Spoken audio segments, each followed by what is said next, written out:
L'Ukraine a chaud en ce jour du 31 décembre 2024. Oui, Vladimir Poutine a décidé de s'en foutre éperdument des fêtes de fin d'année. En ce jour du 31 décembre 2024, la Russie, plus précisément les hommes de Vladimir Poutine, viennent de frapper sur l'Ukraine avec des missiles secrets qui n'ont pas encore été relayés. Je le rappelle, les missiles que les Russes viennent de frapper là, ils n'ont pas encore été relayés. Mais le monde s'inquiète. D'autres murmurent que sûrement c'est Oreshnik qui est passé. Que soit ce sont des Kinjal, on ne connaît pas encore jusqu'à l'heure actuelle. Mesdames, Mesdemoiselles et Messieurs, ça s'est passé en début de matinée de cette journée du 31 décembre 2024. Deux installations industrielles-militaires techniques ukrainiennes ont été complètement foudroyées par ces valeureux missiles. Chers dames, chers messieurs, et plusieurs d'autres multiples dégâts sont enregistrés du côté du camp ukrainien. Ah oui, l'heure est grave. À l'heure où je vous parle, jusqu'à ce moment, ils sont encore en train de faire, des constats et tout ce qui s'ensuit pour savoir le bilan officiel. Mais le bilan qui a été relayé par la défense russe, que je vais vous relayer tout à l'heure, vous-même vous allez comprendre que l'heure est grave. Yoromani, l'heure est grave en Ukraine. Mesdames, Mesdemoiselles et Messieurs. Alors, de quoi s'agit-il? Avant d'entrer et de continuer dans le but du sujet, je vous prie, encore une fois de plus, rien n'est payant sur cette page, sur mes différentes pages. Celui qui vous demande quoi que ce soit, contactez-moi. Vous comprenez? Vous êtes en sécurité.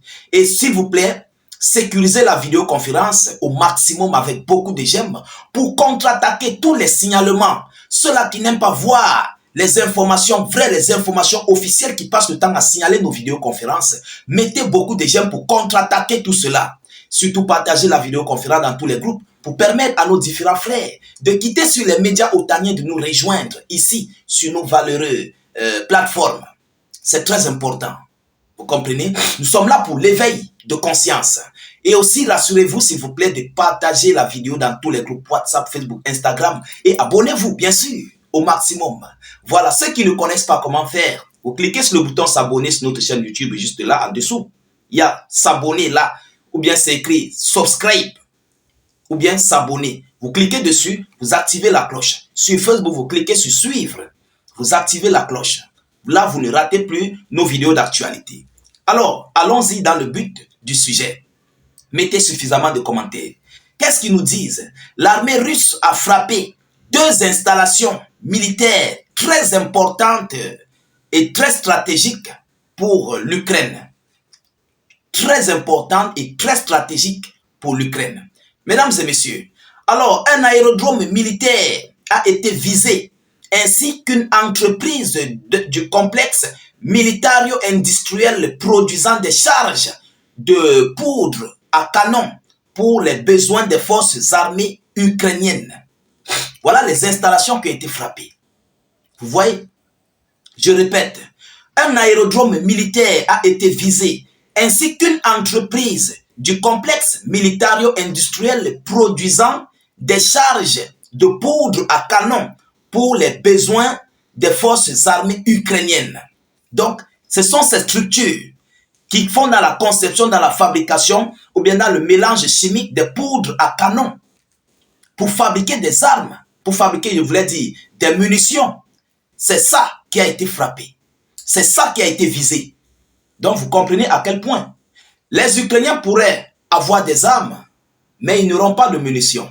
Ils pourront peut-être avoir des chars, mais ils n'auront pas de munitions. Pourquoi? Parce que les industries qui font dans le mélange, dans la fabrication de poudre à canon pour les munitions ont été frappées. C'est pourquoi les Russes ont dit que ce sont des installations très stratégiques et très importantes pour l'Ukraine. Ils ne mentent pas.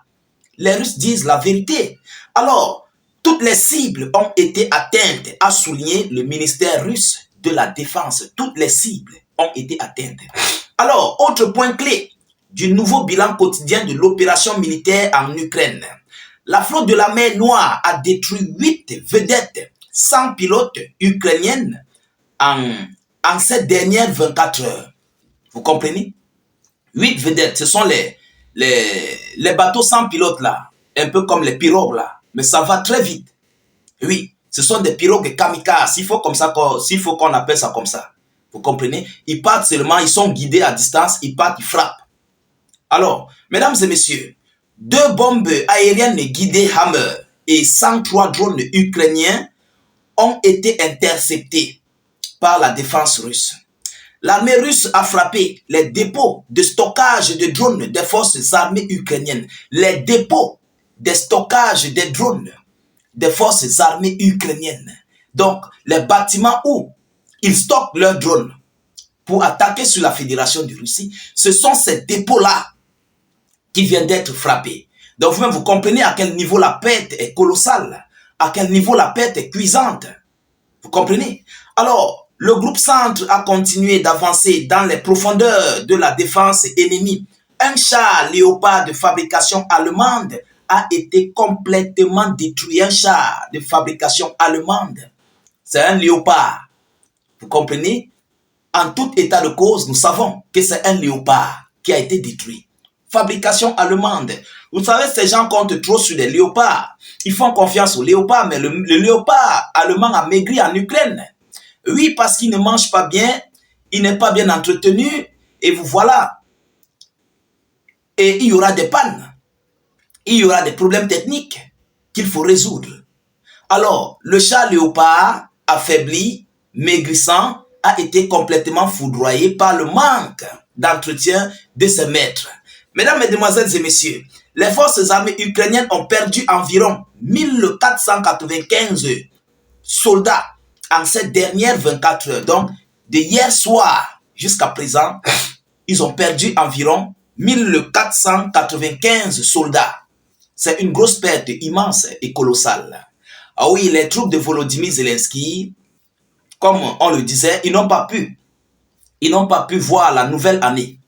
Ils n'ont pas pu attendre à ce que Papa God décide pour qu'eux aussi puissent voir 2025.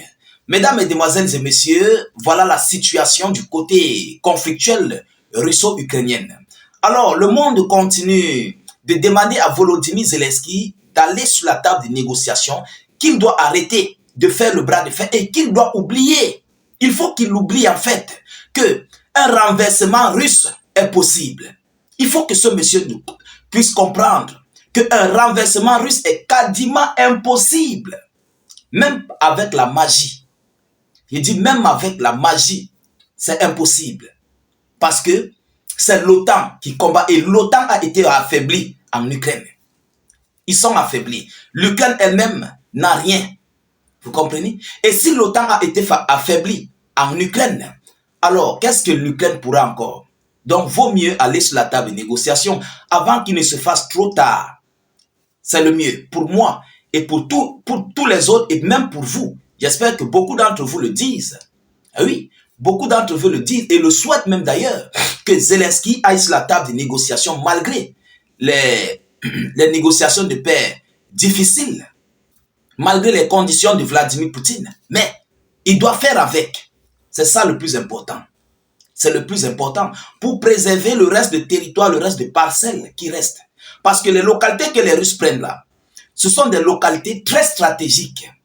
Oui, au cas où ça dégénérait, ils sont capables d'envahir l'Ukraine en quelques mois. Vous comprenez? Parce que ce sont des localités d'abord très riches. Voyant les positions, ce sont des zones très très fortes. Mesdames et messieurs. Alors, c'est cette information que j'avais à vous relayer dans cette vidéoconférence. Veuillez la partager partout à travers le monde et surtout sécuriser la vidéo avec beaucoup de j'aime et suffisamment de cœur. N'hésitez non plus, s'il vous plaît, de mettre suffisamment d'avis en commentaire. Même si vous n'avez rien à écrire, faites des cœurs en commentaire ou en cours vous écrivez « Salut état d'urgence ». Rassurez-vous de vous abonner à nos différents canaux avant de quitter la vidéoconférence. Cliquez sur le bouton s'abonner là en dessous ou bien se suivre là sur Facebook en bleu et activez les cloches de notification pour ne plus rater nos prochaines vidéos d'actualité. Rassurez-vous s'il vous plaît, tous ceux qui sont sur notre page Facebook, qui veulent nous rejoindre sur notre chaîne YouTube, le lien de notre chaîne se trouve en commentaire en dessous de la vidéo. Ceux qui sont sur Facebook, cliquez dans la zone de commentaires, le tout premier commentaire. Le tout premier commentaire, vous allez voir le lien bleu. Cliquez sur ce lien bleu, ça va s'ouvrir automatiquement sur notre chaîne YouTube, directement. Et dès que vous êtes là, vous cliquez sur le bouton s'abonner, vous activez la cloche de notification, vous faites des commentaires, vous likez la vidéo et tout ce qui s'ensuit. Alors, je vous reviens tout à l'heure pour une prochaine série d'actualités. Soyez encore salués une fois de plus. Ciao, ciao.